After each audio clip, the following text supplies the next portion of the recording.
At habang nakamasid si El sa itaas ng bangin sa ngayon ay magkaharap na si Dibo at ang boss na halimaw sa putikan.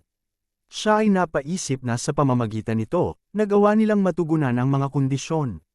Ito ay dahil ang pakay ng kanilang misyon ngayon ay akitin ang halimaw papunta sa putikan, dahil ang isa sa pangunahing kaalaman sa pangangaso ay ipawalang bisa ang lakas ng kanilang kalaban. At dahil nababarado ng mga putik ang mga butas sa ulo ng halimaw, ito'y nagsisigurado na ang pinakamalakas na sandata nito ay nagawa nilang mapawalang bisa. Kaya habang hawak-hawak ni Dibo ang kanyang nag-aapoy na sandata, natanong nito sa halimaw kung ano ang problema at kung ito ba ay nakakaramdam ng pagkainis dahil sa mga putik sa kanyang mukha.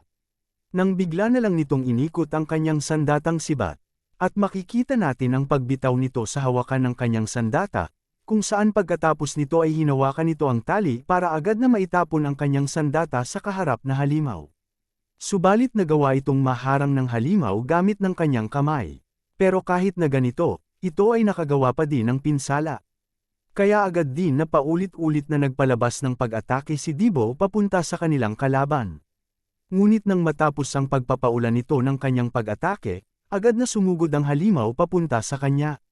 Subalit ang rason ng kanilang pagdala sa halimaw sa putikan ay hindi lang para mabara ang kanyang mga butas, ito din ay dahil ang putikan ay ang pinakamasamang lugar para sa mga mabibilis na mga halimaw gaya nito.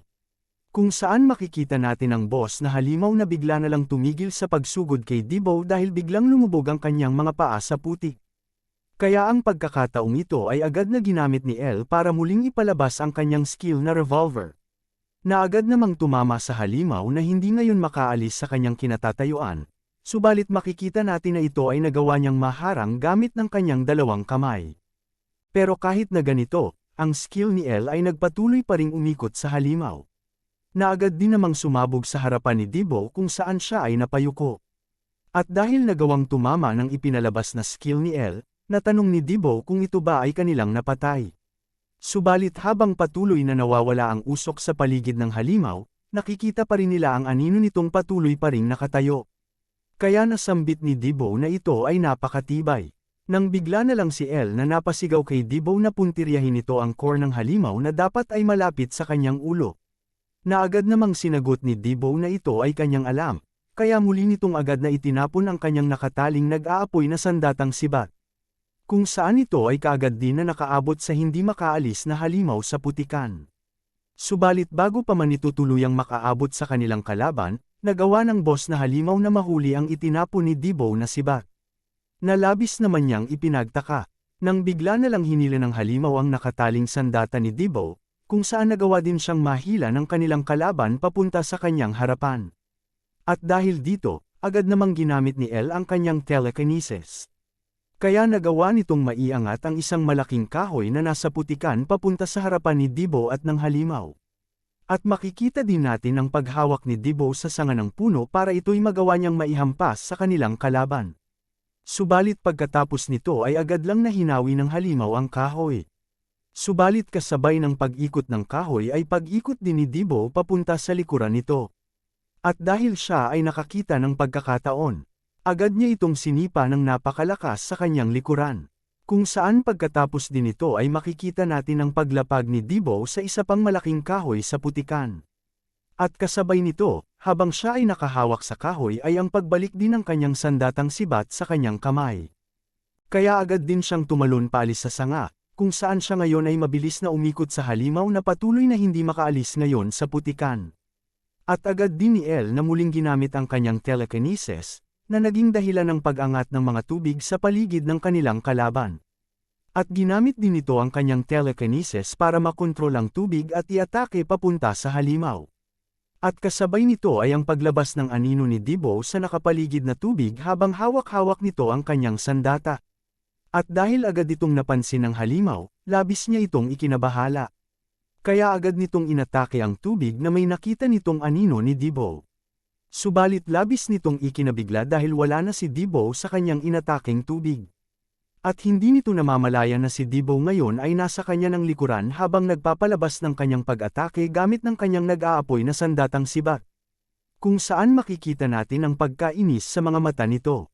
At dahil din sa napakalakas na surpresang pag-atake ni Dibo, Nagawa nito na kaagad na mahiwa ang ulo ng halimaw, na naging dahilan ng pagtapon ng ulo nito sa putikan. At makikita natin ang halimaw na ngayon ay wala ng ulo na natitigilan sa kanyang kinatatayuan. Habang makikita naman natin ang patuloy na pagmasid ni Elle sa itaas ng bangin at sa ibaba naman ay ang hinihingal na si Debo, kung saan siya ay napa-approve ng kanyang kamay kay Elle na nasa itaas. Kaya si Elle ay napangiti dahil dito, nang bigla na lang nanlaki ang kanyang mga mata dahil sa kanyang biglang napansin. Ito ay dahil habang si Debo ay patuloy na napapa-approve ng kanyang kamay papunta sa kanya, bigla na lang na muling nakagalaw ang kanilang kalabang halimaw. At agad nitong inatake si Debo sa pamamagitan ng pagsuntok nito ng napakalakas sa kanyang ulo, na naging dahilan ng pagkatumba nito sa putikan.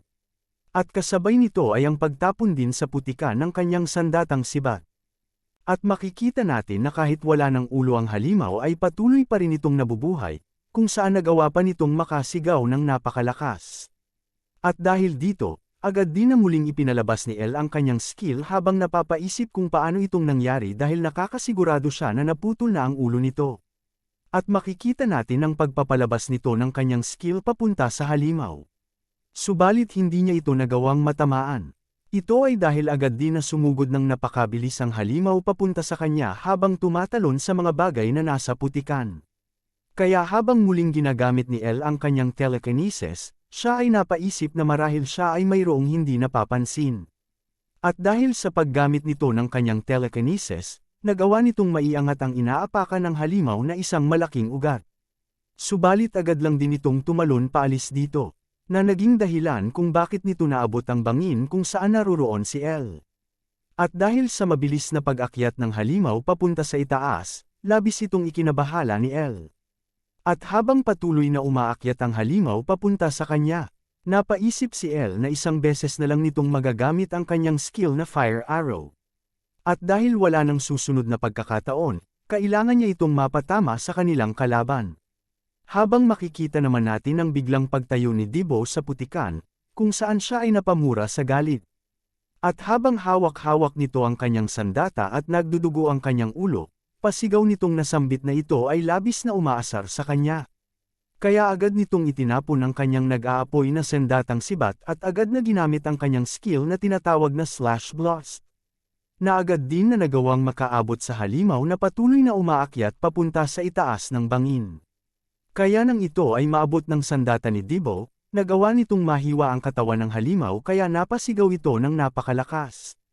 At makikita natin ang pagkahulog ng ibabang bahagi ng katawan nito pabalik sa putikan. At dahil dito, masayang nasambit ni Debo na ito ay ang nararapat sa kanya. Subalit bigla na lang siyang natigilan at hindi makapaniwala sa kanyang nakikita. Ito ay dahil ang natitirang itaas na bahagi ng halimaw ay patuloy pa ring umaakyat papunta kay Elle. Kaya nasambit nito kay Elle na ito ay delikado. Ngunit makikita natin ang pagpapalabas ni Elle ng kanyang pag-atake sa itaas ng bangin. Pero ang ginawang pag-atake nito ay nagawa lang din na maiwasan ng halimaw. At sa butas ng katawan nito ay may makikita tayong nilalang na mayroong dalawang nagliliwanag na kulay pulang mga mata. Kung saan dahil sa nasayang na pag-atake ni Elle, labis itong ikinasaya ng nakatagong nilalang. At dahil sa paglabas nito, natanong ni Elle kung ito ba ay ang kanyang tunay na ulo. Nang bigla na lang natigilan ang halimaw. Ito ay dahil ang ginamit ni Elle ay baril kaysa sa kanyang huling natitirang skill, at siya ay nagbigay ng pasasalamat dahil sa paglabas ng tunay nitong anyo.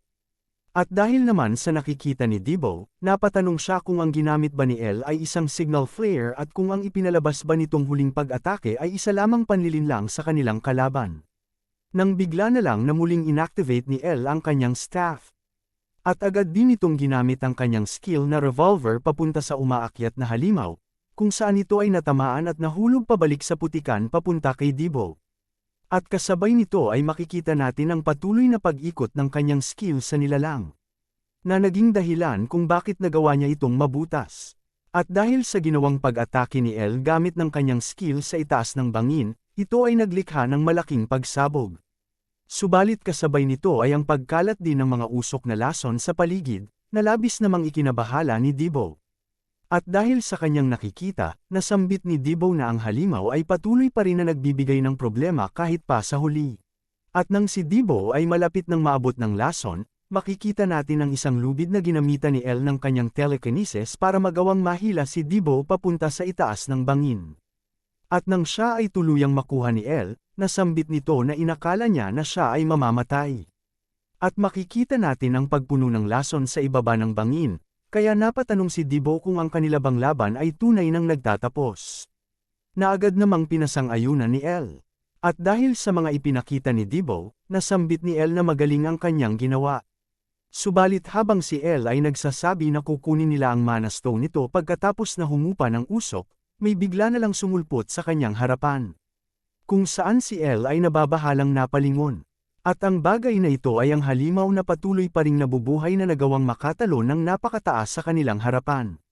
At ito ay patuloy pa ring nabubuhay dahil ang core nito ay hindi pa din tuluyang nababasag. Kung saan habang ito ay patuloy na nagpapalabas ng lason habang nahuhulog papunta sa kanilang dalawa na nababahala. Si Dibo ay napatawa na lang dahil dito. At lumipat naman tayo pabalik sa gusali ng Gaffer Merchant Union, habang makikita natin si Rakan na napapatawa ng malakas sa nasa harapan nitong si Abyss. At natanong nito kay Abyss kung siya ba ay bumalik na lang ng ganito. At habang patuloy na natatawa, nasambit ni Rakan kay Abyss na ang kanyang init ng ulo ay pareho pa din gaya ng dati. Subalit si Abyss ay nanghingi na lang ng patawad para sa nangyari, at nasambit nito na kailangan na lang nila itong ipaalam sa Cygnus Knights. Nang bigla na lang siyang natigilan dahil sa biglang kumatok sa kanilang pinto, kung saan pag-alit na nasambit ni Abyss na hindi ba sinabi niya na sila ay hindi pwedeng istorbohin. Kaya bumalik na lang sila. Subalit binuksan lang ng tao ang pinto at nasambit nito na siya ay magpapatuloy. Kaya napatanong si Abyss kung sino ang bastardong ito. At makikita natin ang pagbukas ni El ng pinto at pagsabi nito na siya ay nakabalik. At dahil sa kanyang biglang pagsulpot, si Rakan ay napangiti ng sobra. At habang patuloy na may malaking ngiti sa kanyang mukha, nasambit nito na ito ay napaka-interesado. At dahil sa biglang pagsulpot ni El, natanong ni Rakan kay Abyss kung ano ang nangyayari dito, at kung mayroon bang bumangon sa kanyang libingan. At agad din na nagpakilala si Rakan kay El, at nasambit nito sa kanya na ang kanyang survival na abilidad ay gaya nga ng mga sabi-sabi. Kaya nasambit nito na siya ay isang tao na kinakailangan ngayon ng Gaffer Merchant Union. Naagad naman siyang pinasalamatan ni El dahil sa kanyang papuri. At nasambit ni Rakan na mayroon siyang isang bagay na itatanong sa kanya. Kaya natanong nito kung ang kanya bang abilidad ay pwede nitong maipakita sa paparating na 100-man gate. Kung saan si El ay napatitig lang sa kanya ng ilang sandali. At pagkatapos nito, nasambit ni El na ito ay magiging mahirap. At dahil sa naging sagot nito, ito ay umagaw ng pansin ni Rakan. Habang may labis naman na panggagalaiti sa mukha ni Abyss na natanong kay El kung ito ba ang kanyang pamamaraan ng pakikipag-usap sa kanyang sir na si Rakan. At pasigaw din itong natanong kung inaakala ba ni El na ginawa siya nitong adventurer para makapili ng kanyang mga misyon. At dagdag pa nito kay El na wag nitong kalimutan na siya ay mayroon pang utang sa kanila. Subalit may ngiti lang na natanong ni Rakan kay El na kung ang ibig ba nitong sabihin, ito ay hindi imposible. At dagdag pa nito na ayaw niyang magpaligoy-ligoy, kaya papalitan nito ang kanyang tanong. Kaya habang siya ay nakamasid kay El, natanong nito sa kanya kung ano ang kanyang gusto. At pagkatapos nito, makikita natin si Dibo na bigla na lang iniluwa ang kanyang iniinom na beer. Ito ay dahil hindi nito mapaniwalaan na ang Gaffer Merchant Union ay magbibigay ng 5 milyong meso sa bawat tao. At kung silang dalawa ay magkasama, ito ay magiging 10 milyon kaya ito ay sumusobra. Subalit makikita lang natin si El na napapatitig ng masama kay Dibo, dahil siya ay nabasa nito ng kanyang iniluwang beer, kaya si Dibo ay agad namang nanghingi ng patawad. At natanong nito si El kung hindi ba siya nagiging sakim ng sobra. At nasambit nito na ang mga nag-alok sa kanila ay paniguradong tatanggihan nito. Ngunit agad naman siyang sinagot ni El habang pinupunasan ang kanyang sarili, na ito ay hindi kanyang problema dahil sila din naman ang magpapasya. At habang may makikita tayong paa na bigla na lang dumating sa kanilang likuran. Nasambit ni Dibo kay El na siya ay kumikilos ng walang pakialam pagkatapos nitong gumawa ng gulo. Kaya kung ito ay hindi matutuloy, ilalagay sila ni Abyss sa kanyang black book. Nang may bigla na lang nagsalita sa kanilang likuran, na agad namang umagaw sa pansin ni Dibo. Kung saan nakita nito sa kanilang likuran si Uburo at si Jubir, at nasambit ni Uburo na siya ay mukhang kalmado lang, hindi gaya nila na pakiramdam ay parang mamamatay na. At dahil sa sinabi ni Uburo, agad na napatayo si Dibo sa kanyang inuupuan. At naiinis na natanong nito sa kanila kung ganito na ba magpasalamat ang mga tao ngayon sa pagligtas sa kanila.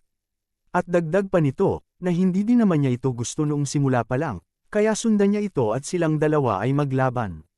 Nang bigla na lang napayuko si Jubir at Uburo sa kanilang harapan at bigla na lang din na nanghingi ng kapatawaran, na ikinagulat naman ni Dibo. At habang patuloy silang nakayuko, nasambit ni Uburo na hinusgahan niya ang mga ito kaagad habang pinagdududahan ang kanilang abilidad. At dagdag pa nito na siya ay nahihiya sa kanyang sarili bilang isang adventurer kaya gusto nitong tunay na manghingi ng kapatawaran. Nang bigla na lang nitong inabot kay Dibo ang isang maliit na sako na napupuno ng meso, at nasambit nito na ito ay ang kanilang ipinangakong pera para sa 30 tao. At dagdag pa nito na ito ay nagkakahalaga ng 1.5 milyong meso, at ang lahat din ay dumagdag dito ng kaunti bilang pasasalamat. Kung saan si Dibo ay agad namang nagpasalamat. Nang bigla na lang nasambit ni El na ang sobra ay hindi nila kailangan, ito ay dahil ang kanilang pinagkasunduan ay 1.5 milyong meso lamang. At dagdag pa nito, na ginawa niya lang ang kanyang trabaho na siya ay binayaran para gawin, kaya alisin na nito ang pasasalamat. At nasambit nito na sinasabi niya na huwag silang magkamali, kung saan si Uburo at si Jubir ay natigilan sa kanilang kinatatayuan.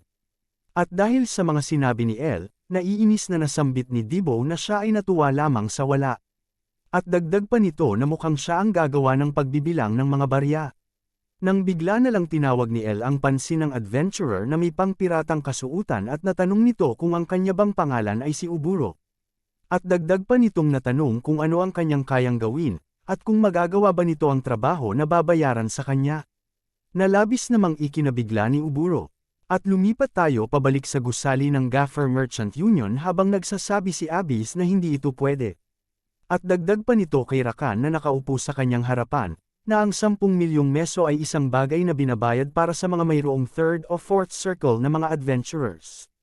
At nasambit din nito na kahit pa si El ay ang pinakamahusay sa lahat ng mga kandidato, ito ay magbibigay ng masamang halimbawa kung tatanggapin ni Rakan ang kanyang mga kondisyon. At dagdag pa nito na posibleng sinusubukan lang siya ni El, kaya mas mabuti kung ipatawag niya itong muli at muli nilang pag-usapan ang bayad. Subalit natanong lang ni Rakan si Abyss kung ito ba talaga ang kanyang iniisip. At nasambit nito na hindi ito magiging sobra kahit na siya ay manghingi pa ng doble. Kaya napatanong si Abyss kung ano ang ibig nitong sabihin. Nang bigla na lang iniabot ni Rakan ang isang papel kay Abyss at sinabi nito na ito ay kanyang basahin. At habang patuloy na binabasa ni Abyss ang nasa papel, nasambit ni Rakan na ang kanila lamang na ipapadala ay ang party ni El upang kumatawan sa Gaffer Merchant Union sa pagkakataong ito. Kaya napaisip si Abyss kung ano ang magagawa ng dalawang tao. Nang bigla na lang nanlaki ang kanyang mga mata dahil sa kanyang nabasa, kung saan siya ay napatanong kung ano ito. At pasigaw din itong natanong kay Rakan kung ito ba ay totoo. At agad naman siyang sinagot ni Rakan na siya ay mamumroblema kung hindi ito totoo dahil ito'y impormasyon na kanyang nakuha sa pamamagitan ng pagbayad ng malaking halaga. Ito ay dahil sa loob ng gate ay nandito ang Dark Lord Jin, kaya napaisip si Abyss na ito ay magiging malaking problema. At habang kinukuha ni Rakan ang kanyang panulat, nasambit nito na si Abyss ay huwag magkakamali. At habang itinututok nito ang panulat sa kanya, nasambit ni Rakan na ito ay dahil ang digmaan ay nagsisimula na. At pagkalipas ng ilang araw, pumunta naman tayo sa gitna ng kagubatan. Kung saan mayroon ditong isang napakalaking pulang gate na napapalibutan ng mga ginawang base ng mga adventurers na papasok. At makikita natin dito ang mga adventurers na nag-uusap habang naghihintay na maluto ang kanilang mga pagkain. Nang may biglang napansin ang isang adventurer na lalaki na nagsasabi na hindi nito inaakala na tatanggapin nila ang kanyang kondisyon. At ito ay si Dibo na nagsasabi kay El, kaya nasambit ni El sa kanya na huwag siyang masyadong masabik at mag-focus na lamang. At agad naman siyang sinagot ni Dibo na huwag siyang mag-alala dahil siya ngayon ay isa ng veteranong adventurer. At makikita natin ngayon ang emblem ng Gaffer Merchant Union sa damit ni El. Kung saan napalingon sa kanila ang isang adventurer, at ang isa naman ay napatitig sa kanila ng masama habang nililinisan nito ang kanyang kutsilyo. At dahil napapansin ito ni Debo, nasambit nito na ang paligid ay nagpapalabas ng kakaibang pakiramdam. Nang may bigla na lang isang lalaki na lumapit sa kanila at nagtanong kung sila ba ay ang mga adventurers galing sa Gaffer Merchant Union. At nasambit nito na ikinagagalak niya ang mga ito na makita. At siya ay nagpakilala bilang E-class na adventurer galing sa Genes Merchant Union na si Sheldon. At agad namang nagpakilala si Elle at nasambit nito na siya ay isang C-class na adventurer. At dahil sa pagsabi nito na siya ay isang C-class na adventurer, labis itong ikinagulat ni Sheldon kaya nasambit nito na inaakala niya na tanging ang mga 1 at 2 circles lamang ang makakapasok dahil sa mga restriction. Kaya habang siya ay nakamasid kay Elle, natanong nito kung bakit ang isang C-class na adventurer ay nandito. Nang bigla na lang may nagsabi kung pwede niya ba silang bigyan ng espasyo, kung saan naagaw ang kanilang pansin. At may makikita tayo na isang nakasuot ng armor at magandang may kulay dilaw na buhok na babae na nakatitig kay Elle habang nagsasabi na mayroon siyang pakay sa taong ito. Kaya agad din na umalis si Sheldon habang naiinis na nagsasabi na sila pala ay kanilang mga kasamahan. At makikita natin ang patuloy na pagmasid ni Elle, kung saan naalala nito ang kanyang pagtanong kay Abyss kung bakit kinakailangan niya itong gawin. Subalit habang silang dalawa ay magkaharap ni Abyss sa isang lamesa sa loob ng gusali ng Gaffer Merchant Union, natanong ni Abyss kung bakit ang dami nitong tanong, kaya nasambit nito na gawin na lang nito ang sinasabi sa kanya. Ito ay dahil ang kanilang Gaffer Merchant Union ay makikipagtulungan sa Cygnus Knights para sa gate na ito. At ang mga ito ay sumusunod sa mga turo ng Empress na si Cygnus. Ito ay ang kilala bilang pinakamalakas na grupo, ang Cygnus Knight Order. Kaya ang ibig nitong sabihin, ang tinagurian na simbolo ng kapangyarihan ay nagpapakita ng interes sa gate na ito. At nasambit ni Abyss na ang kota para sa gate ay kinuha na ng iba pang mga adventurer ng ibang merchant union, kaya nagpa siya silang makipagtulungan sa kanila. At dagdag pa nito na kahit pa ang mga ito ay mga baguhan pa lamang na mga knights, ang probabilidad ng kanilang pagtatagumpay ay mataas. At nasambit ni Abyss na kahit pa na ang mga ito ay may lihim na motibo sa pagpunta sa loob ng gate, ang kanilang inalok sa kanila ay hindi masama, kaya sila ay makikipagtulungan sa kanila. At dahil sa mga sinabi ni Abyss, nasambit ni Elle na ito ay kanyang naiintindihan at ito'y hindi mahirap kung ito ay pakikipagtulungan lamang. Subalit nasambit ni Abyss na sa tingin niya hindi ito magiging madali. Kung saan siya ay napalingon at nasambit nito na mayroong bagay sa kanila na parang may kakaiba. At bumalik naman tayo sa kasalukuyan habang nagpapakilala ang magandang babae bilang si Kiri, ang namumuno sa mga trainees ng Cygnus Knight Order. At nasambit nito na sana hindi nito iniisip na sila ay nasa parehong estado dahil sa pagpalitan nila ng konting salita. At dagdag pa nito na ayaw nito ng karagdagang problema kaya sila ay makinig sa kanyang mga utos at tahimik na sumunod. Nalabis namang ikinainis ni Debo kaya natanong nito kung ano ang klaseng ugali ang meron nito. At natanong ni Kiri kay Elle kung silang dalawa lang ba ang pinadala ng Gaffer Merchant Union. Naagad naman siyang sinagot ni Elle na mukhang ganoon na nga. At dahil sa sinabi ni Elle, napabuntong hininga si Kiri at nasambit nito na mukhang ang Gaffer Merchant Union ay tuluyan ng sumuko. Nang bigla na lang din nagsidatingan ang mga party na galing sa iba't ibang Merchant Union. Kung saan makikita natin ang pagdating ng party ni Crocus na galing sa Dig Merchant Union. At ang pagdating din ng party ni Kubel na galing sa Merdia Merchant Union. At dahil sa pagdating ng mga ito, napaisip si Debo na ito ay ang mga elites ng bawat Merchant Union. Nang bigla na lang nitong napansin ang pag-iba ng ihip ng hangin. Ito ay dahil sa pagdating ng isa pang party na nakaagaw ng pansin ni Kiri. At makikita natin ang pagdating ng tatlong Natasha sisters ng Goldrich Merchant Union. Kung saan makikita din natin ang emblem ng kanilang Merchant Union sa damit ng kanilang leader. At dahil sa pagdating ng mga ito, nasambit ni Kiri na ang mga ito ay kumikilos ng napakayabang. At dahil kumpleto na ang lahat ng mga party, nasambit ng isang lalaki na ang lahat ay nandito na. At siya ay agad na nagpakilala bilang si Longko, isa sa mga piniling tagabantay para sa raid na ito. At nasambit nito na sila ay nandito para magbigay ng suporta habang lumalabas ang mga ito sa gate.